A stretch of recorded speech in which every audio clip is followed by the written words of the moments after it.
Буто гэдэг нь болохоор өмнөх үдсэн ЭСО гэдгийн хоёр дахь утга буюу АСС-ийн дөрвөн зэрэгтэй давхцдаг утгатай.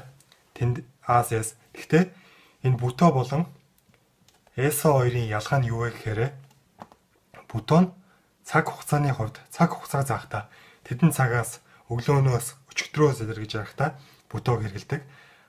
Тэндээс эндээс Монголоос ч юм уу эсвэл эндээс сургуулаас илэргэж явахдаа ЭСОг ашигладаг.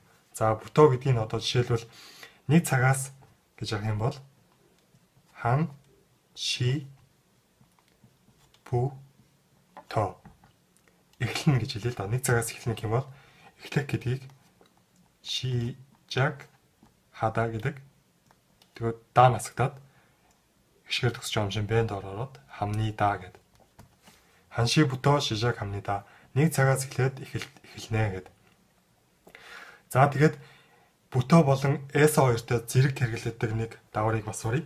Тэр нь болохоор гажи гэдэг давар байна. Энэ нь болохоор хүртэл гэсэн үг. Хүртэл. Энэ нь болохоор цаг хугацааны хувьд ярьж байсан ч гэсэн хамаагүй, газрын хувьд ярьж байсан ч гэсэн хамаагүй адилхан хэрэглэдэг гажи гэдэг. Жишээлбэл өглөөнөөс орой хүртэл ил да. Тэгэх юм бол ачим өглөө гэсэн үг. Ачим буто цаг хугацаа зааж байгаа учраас буто өглөөнөөс чонёг орой гэсэн үг шүү дээ.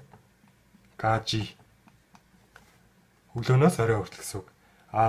Монголоос Солонгос хүртэл гэх юм бол газар зааж байгаа учраас мөнгөөр буто гэхгүйгээр мөнгөөр эсо хангуг гажи хүртэл гэдэг нь бол хоёулын дээр нь адилхан хэрэглэв. Солонгос хүртэл хангуг гажи, чонёг гажи орой хүртэл гэдэг.